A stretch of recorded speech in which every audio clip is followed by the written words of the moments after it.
In developing nations, poverty harms children in many ways. These children carry chairs from home and back again each day just to have a place to sit in school. And there aren't enough schools either.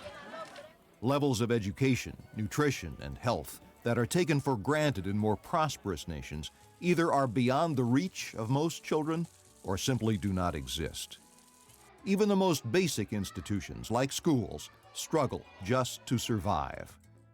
Today, in the Dominican Republic, one organization is working to make a difference: the Foundation for Peace. We'll try to keep her from losing both of her legs here. Working hand in hand with Dominican Republic community members, Foundation for Peace has already constructed 4 schools in Ensanche Quisqueya, Pantoja, San Miguel, and Tres Brazos. As a result, many children are rising above despair to reach for opportunity and hope. In Tres Brazos, more than 100 children now have a safe place to go to school. Other schools in the area are either overcrowded with few supplies or more expensive than most families can afford. And some children were turned away from other schools because of learning and behavioral problems. But here, they are finding success and hope. In San Miguel, 80 children now have a school within walking distance. They learn the basics and also have physical education and English lessons. In Pantoja, local residents and the Foundation for Peace built this public school just a few years ago. Since then, the student population has more than doubled. Now, more than 400 children attend the expanded classes, and already it needs more room.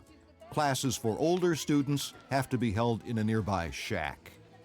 Ensanche Quisqueya is the first school that the Foundation for Peace supported. And we're hoping it will be a model school so that the other schools can look at this one and see what we hope they can develop into and become. So we've worked on building the school, painting the school, helped support the children in this school. Still, the surrounding community has families who can't afford to come here. We feed the children once a day here, as we hope to in the other schools. And we are building a second floor because there's such a need for schools for little ones here. Many children are left at home without supervision when their parents go off to work. So we want to provide a place for those children to come that's affordable so they are not left at home alone. Buildings are necessary, but not enough. A quality education also requires teachers, desks, and school supplies. The communities have few resources.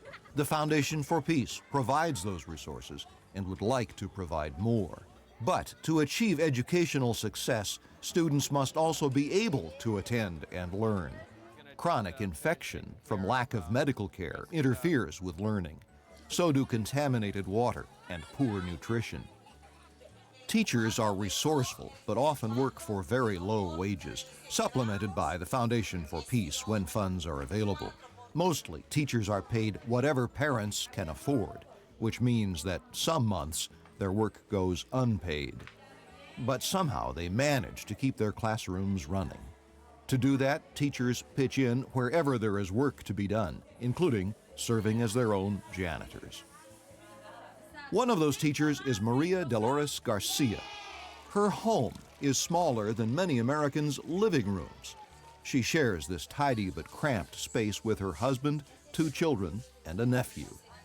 She's been teaching for 7 years, and she says that there's a lot of things that she'd like to buy for her kids and for the house, but she just can't make it happen on her budget. Que todavía no se ha podido hacer por el dinero. This is where they have their septic system where they want to put in a bathroom, but they still don't have the money to do so. And so that's the biggest problem that they have in the house, she says.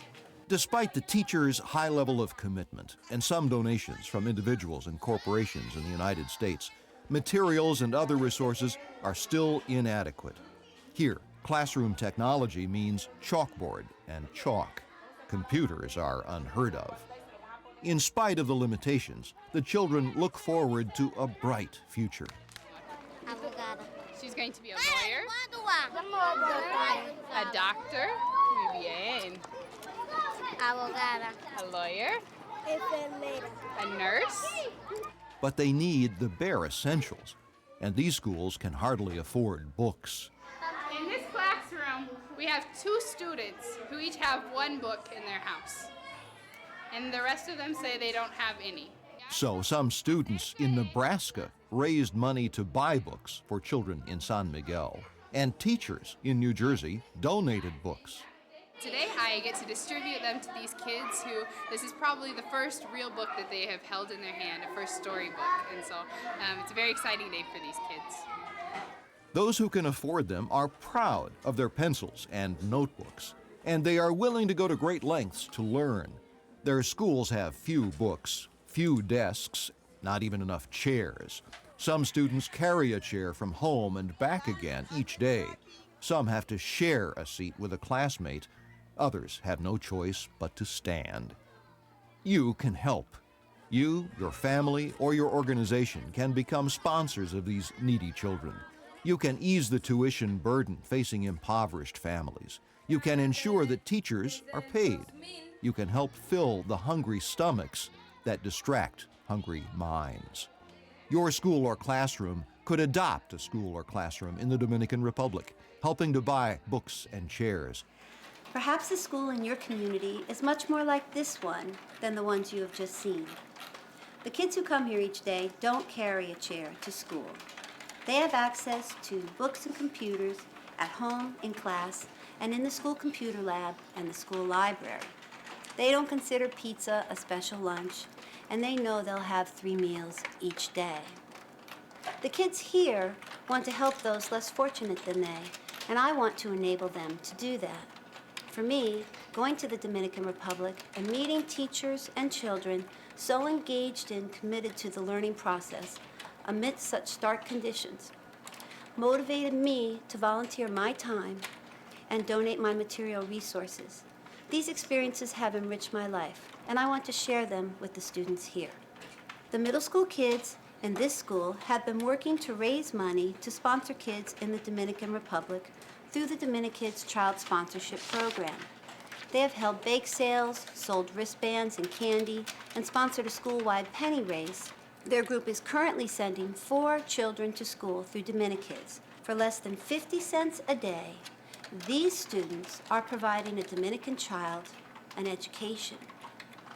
They're motivated to do this because they have hope for their futures and now hope for the futures of children they have never met.